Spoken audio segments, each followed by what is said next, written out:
Hi everyone, Rob here again from Power Learning Solutions, and in this video I'm going to give a quick rundown of an activity that I asked some of my students in an Educational Leadership Issues course to do, involving the use of ChatGPT to write academic papers. As you can see from this infographic, it's a three-stage activity. I'm going to get them to pick any topic that they're already familiar with and ask ChatGPT to give them a paper about that topic, like a 1,000 or 2,000 word paper. We're not going to be grading the paper that's spit out by ChatGPT as if it's their own work. We're going to be using that in later stages and critiquing it. In stage two, group members are going to work together and they're going to digest that paper and tear it apart and look for things like the writing style that ChatGPT uses, adherence to APA formatting conventions, as well as the actual accuracy of the paper itself, including what it gets right and any factual errors or omissions that they detect. This is why it's important in that first stage that you choose a topic that you're already familiar with so you can detect some of these things. The final stage of the assignment, they're going to be presenting a critique of the process of using ChatGPT to write papers, the findings of their systematic review of what ChatGPT outputs, and any recommendations that they might have for other educators or for students or for educational leaders about the efficacy of using large language model AI tools like ChatGPT to generate academic papers, and appropriate ways that ChatGPT could be used in the academic writing process. So what I'm going to do for this video, I've got a sample paper that I have started, and I have it in APA format. And for this one, I'm going to use the topic of the importance of using closed captions in educational videos. I'm already quite familiar with this topic. I've written about it before.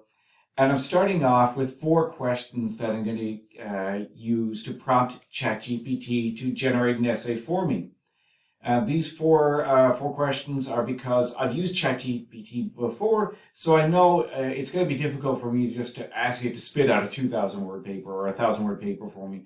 So I'm going to chunk it, I'm going to break it into little parts and ask it to generate some output.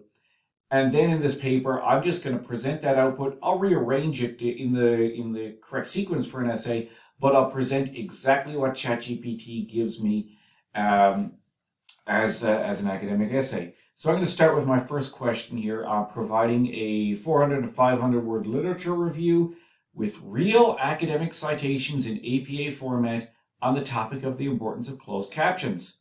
So I'm going to take this prompt here, and I'll see if I can get ChatGPT to work doing this. So I have ChatGPT open here, and I'm going to ask it the question.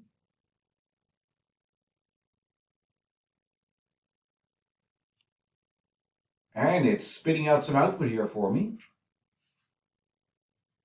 And it looks like it has some references in here. Yeah, it's got some references for me. So I think that I can copy this text now, and I'll see if I can just paste that right in here. I'm going to just start a new blank page for each of my questions.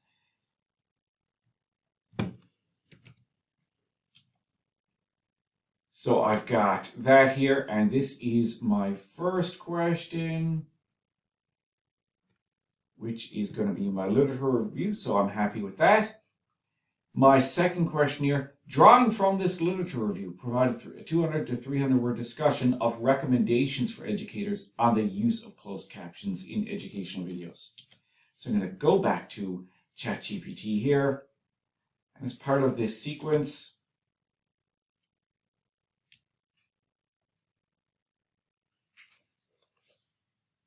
and it's spitting out a list for me.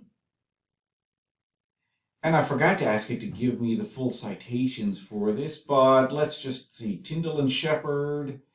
Yeah, Tyndall and Shepard are here. So it looks like it is just drawing on the recommendations that were there. So I'll copy that, and I'll put that in the correct sequence that comes after this literature review.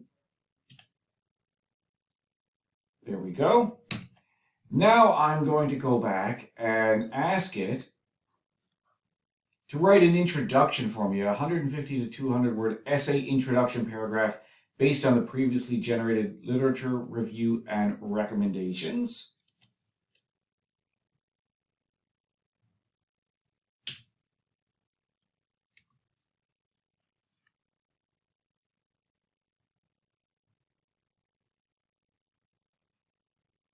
So I've got a nice paragraph here, an introductory paragraph.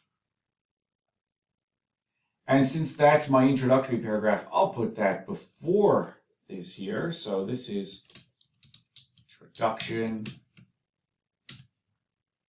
There we go.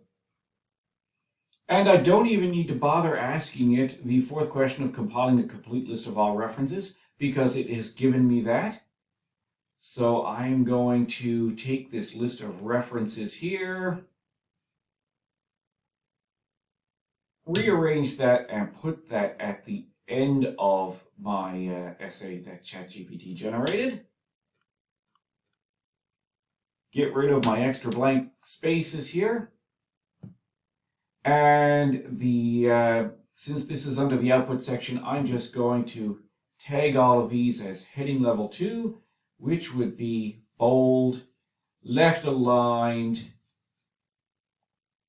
tag it as heading level 2. Same for all of these. And it needs to be bold.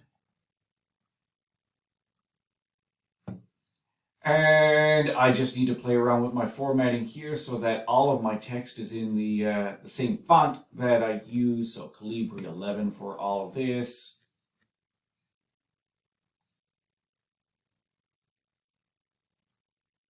Calibri 11 point.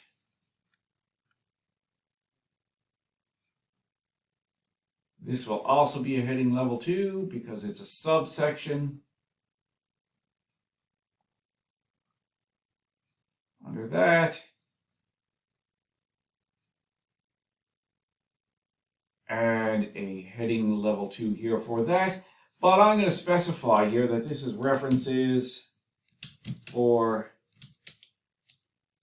ChatGPT output. And I'm going to add a second references section at the end in this case. And this is for things that I cited in my introduction. So I have my references list ready here for that. Just 4 citations. And I need to add in my italices for the titles as appropriate.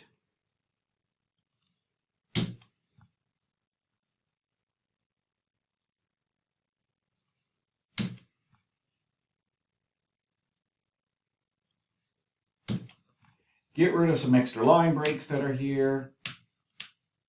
Put these in a hanging indent paragraph format. And that is heading level 1. And I just need to save my paper. I'm now finished. I'm not going to reformat all of this because this is what ChatGPT gave me. And as I specified in my introduction, it is going to be an unedited output, simply rearranged in the necessary order for it to be coherent as an essay. And I am now done with using ChatGPT to create an APA paper for me of about, it looks like 1,575 words, but that includes my introductory elements here, which are 347 of those words. So, including references, I've gotten ChatGPT now to output a roughly 1,000-word paper for me on the topic of the importance of using closed captions in instructional videos, using just 3 of my 4 prompts.